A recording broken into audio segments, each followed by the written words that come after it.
चतुर्भुज जी के छोटे भाई हैं आप, तो आपको भी हमारा सबका प्रणाम है। और आज पहली बार मैं कोई गीता सेमिनार में आया हूँ, हालांकि अन्य तुमको की सेवा में भी है, मैं आचरण रमेश जी भी प्रोग्राम करने के लिए, लेकिन सब धार्मिक होते हैं। ऐसा नहीं है कि गीता ही धार्मिक देते हैं, वो भी देते हैं तो धर्म की ही बात करते हैं, ऐसा नहीं है कि वो भी गलत बात करते हो। पर मेरा वहाँ भी ये प्रश्नता यहाँ भी ये है कि जो भी आध्यात्म की जानकारी देते हो या हम लेते हैं, वो 50-55 साल की उम्र के बाद चालू करते हैं।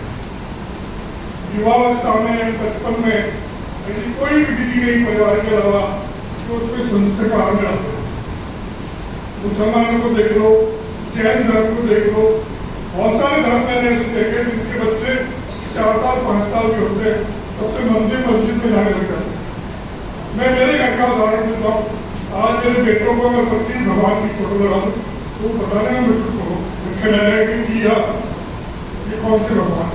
तो कुछ गीता का प्रवचन है तो इसको प्रारंभ से ही आप इस तरह की विधि अपनाएं कि जनता की। चलिए, बहुत बढ़िया, इनको साधुवाद है प्रश्न के लिए तो, लेकिन पीड़ा मेरी यही है कि इन्होंने भी जो है पूरी मटकी सिर पे हमारे पे फोड़ दी।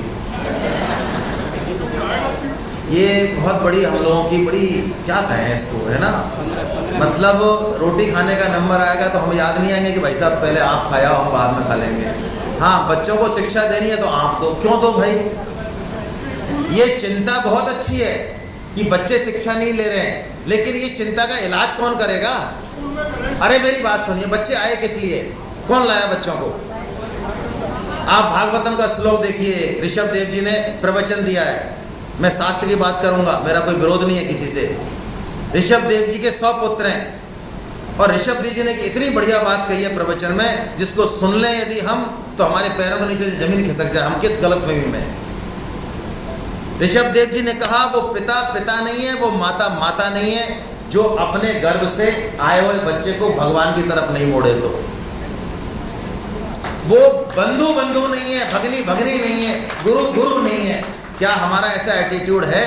क्या हमने ऋषभ देव को पढ़ा? हमने पढ़ा। आप छोड़ो बच्चों को। मैं अगली बात में बिल्कुल अलग बात कह रहा हूँ आपसे, और आप मेरी बात मान लीजिए। मैं जोश में कह रहा हूँ लेकिन मान लीजिए। हम 100-150 जगह जाते हैं, पिछले 13 साल से जा रहे हैं, बहुत लोगों से मिलते हैं। मैं कहता हूँ बच्चों को छुट्टी दे दो आप, ठीक है। बच्चों को गीता नहीं पढ़ानी है आपको, आप खुद गीता पढ़िए और चलिए गीता के अनुसार, कीर्तन कीजिए, गीता के अनुसार जीवन बनाइए। और बच्चों से कहते तेरे कसम है जो तूने गीता मानी। मैं कह रहा हूँ 6 महीने में चेंज हो जाएगा वो। लेकिन हमारी समस्या क्या है? गीता तो पढ़ तू, सुधर तू। हम तो वही करेंगे जो करते, और ज़्यादा कहो भाई साहब अब तो 70 साल के हो गए, अब क्या बदलेंगे। अरे 2 घड़ी में बदलाव होता है। ये भागवत का वचन है। खटवांग ऋषि, खटवांग ऋषि, हम तो हमारे पास तो कितना साल है। खटवांग ऋषि को जब वचन दिया देवताओं ने, तो उन्होंने कहा कि छोड़ो और तो वचन, मेरे को बताओ मेरी मृत्यु में कितना समय है। और उन्होंने कहा केवल 2 घड़ी शेष हैं। 2 घड़ी में भगवान श्री राम को प्राप्त किया उन्होंने। बच्चे वही करेंगे जो हम कर रहे हैं। हम जो कह रहे हैं, जो भाषण दे रहे हैं, वो बच्चे नहीं करेंगे। आप गीता की दीजिए। और सुनिए, अब दूसरी बात, मैं और एक सूक्ष्म बात कहता हूं। बच्चों का सुधार करने का ठेका मत लीजिए। बच्चा एक अपनी आइडेंटिटी है, उसका एक अपना सिस्टम है, उसका एक अपना प्रारब्ध है। ये जो ममता है कि बच्चे बिल्कुल हमारे हिसाब से चलें, ये बच्चों का पतन कर रही है। आप उसको डूज एंड डोंट्स बताइए, ये करेगा, ये करेगा, ये नहीं करेगा तो ये होगा। अब बाकी इससे तेरे से मेरा कोई लेना देना नहीं। तू जी तेरी जिंदगी, मैं अपनी जिंदगी जी रहा हूँ। कदम क्या है हिम्मत। हम उसके साथ साथ चलते हैं, उसकी हर गलती में चलते हैं, उसको चलना नहीं सिखाते, हम अपने पैरों से चलाते हैं। हमने पंगु बना दिया आजकल के बच्चों को। इस ओवरडोज ने, इस ममता की डोज ने, हम एक बहुत अच्छे पेरेंट साबित हो रहे हैं। हत्या कर रहे हैं हम बच्चों की।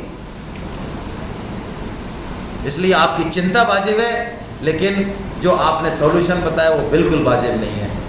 पैदा किए हैं तो जिम्मेदारी लीजिए और भगवान की शरण में आइए, जैसा संतों ने बताया, जैसा स्वामी जी ने बताया। तीसरी बात, हर जगह अच्छी बात नहीं होती है। धार्मिक में और अध्यात्म में जमीन और आसमान का अंतर है। हर सभा में, हर सत्संग को नहीं सुनना चाहिए। आपको बुरा लगे तो प्रश्न करना। और माता बहनों को तो बहुत ज़्यादा सभा में जाना ही नहीं चाहिए। धर्म के क्षेत्र में जितना भ्रष्टाचार है उतना कहीं नहीं है। गीता प्रेस एक ऐसी है, स्वामी जी का सत्संग एक ऐसा है, आपको कहीं जाने की जरूरत नहीं है। आप 4 रुपए की किताब खरीद लो, मेरा चैलेंज है ये, मैं चैलेंज के साथ कह रहा हूँ। 1000 किताबें हैं, आप 4 रुपए की एक किताब खरीदाओ और उसका एक पन्ना पढ़ना। कोई पढ़ना फिर मुझसे बात करना।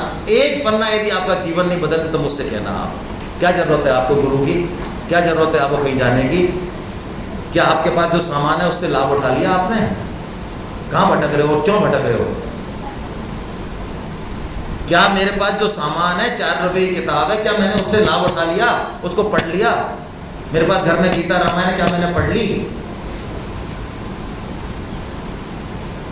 बहुत जरूरत है काम करने की भाई, लेकिन हम थोड़ा सा जरा होश में आए, जरा मदहोशी हटे तो काम चले। हरे कृष्णा हरे कृष्णा हरे कृष्णा।